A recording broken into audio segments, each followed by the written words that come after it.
Hi friends, welcome back to my channel. I am sorry I've been gone so long. It's been a strange saga and I will try to keep it brief, but um, 2024 was a very strange year for me.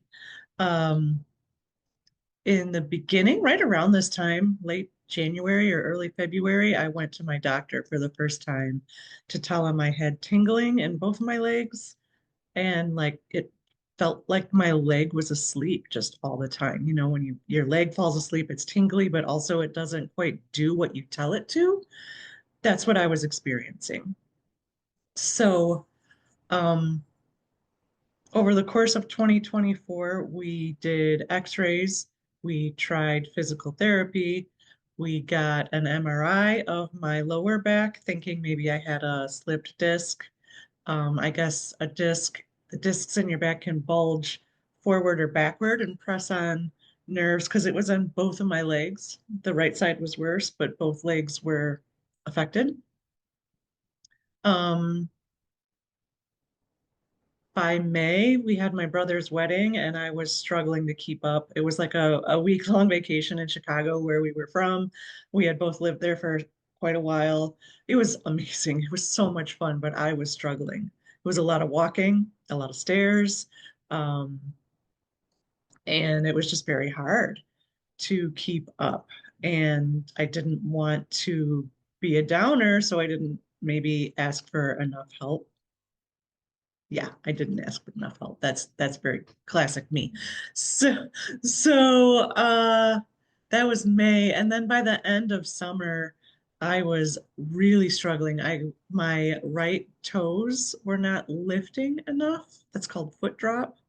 Um, so walking over gravel, if the grass was not freshly cut, that was a challenge. Anything uneven, I could lose my balance and my body wouldn't react fast enough for me to catch myself.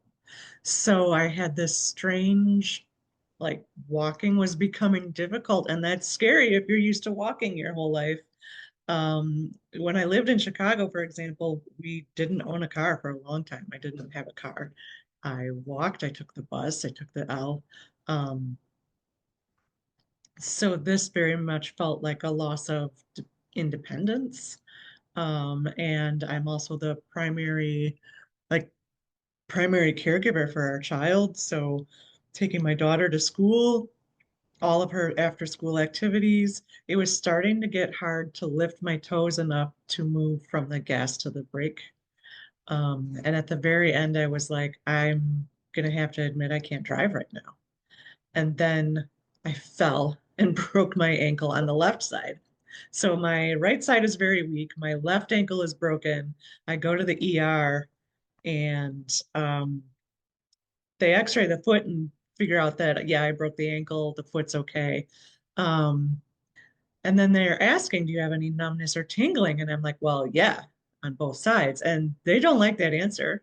They didn't. Now you could see they were like instantly much more attention, like more doctors are coming to visit to see what's going on.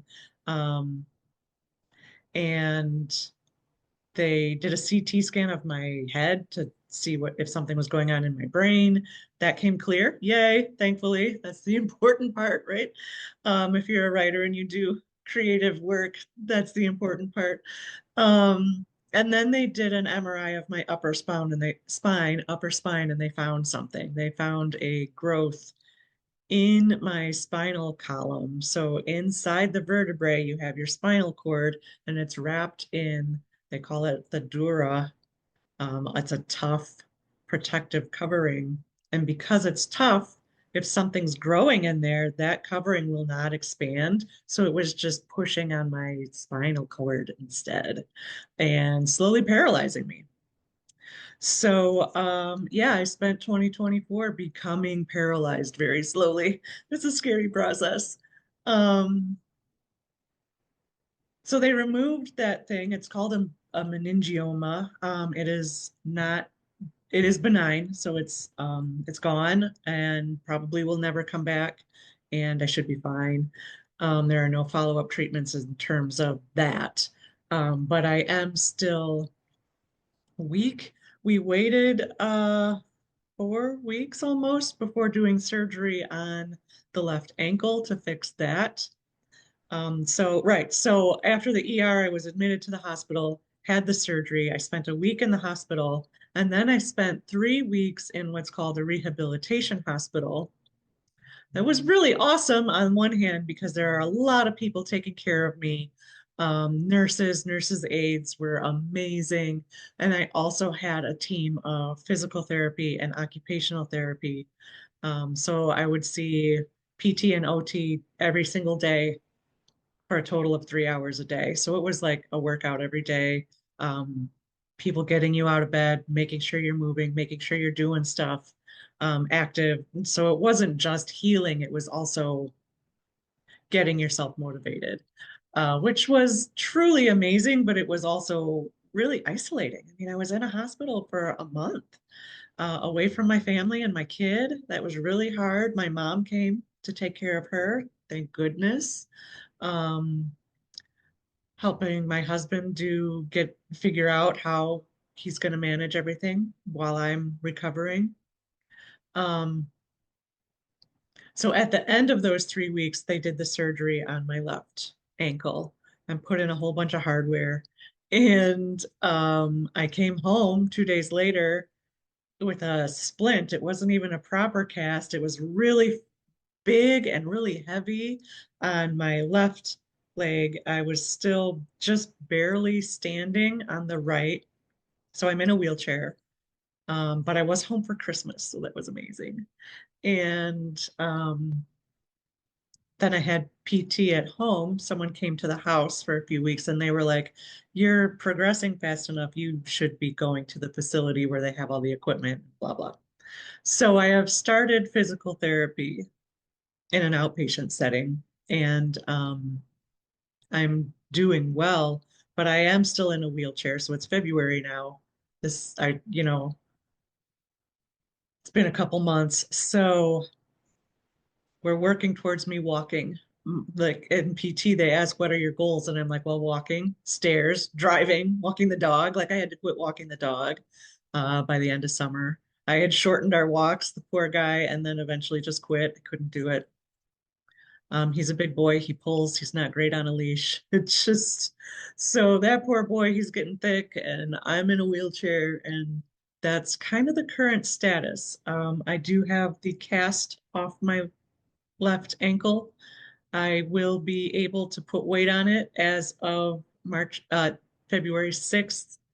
It will finally be allowed to put weight on it. It's pretty painful to do those exercises, so um, it's not like I'll be instantly walking. I don't know how fast that progress will happen, but I will be able to start at least pushing on it, eventually standing, eventually trying to walk and all of the things. So that is my update. I completely lost track of my goal of making a video for all six of the Hugo nominees last summer. I did read all 2024 nominees. They were all amazing. I know I made that video. I recorded a bunch of videos. I don't know, most of them never got edited. I think one got posted. I'll have to look through. I don't know if I'm going to go back or just move forward at this point. Some of those books I would like to talk about, but it's hard to move back. I've been reading some great stuff. And I have some plans coming up already for the beginning of this year. So it's possible I will cover those. I'm trying to keep an eye out for what's new in 2025 to maybe see if I can read some of the nominees before it's announced. Like maybe I'll even vote to nominate some of them for the Hugos. So we'll see about that. I'm trying to read more new stuff. I'm also this year wanting to read more broadly. I don't think last year I managed to read anything in translation, and I like to do that every year. So I need to get back to that. And I usually like to read one classic. So we'll see what I do in terms of that. I like to read some poetry and some literature that's not genre. So we'll see if I read that, if I cover that here.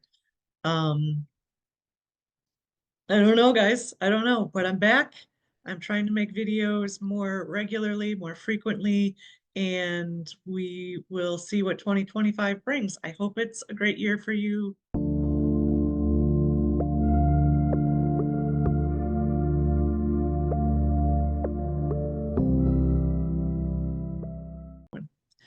So, peace out, keep reading.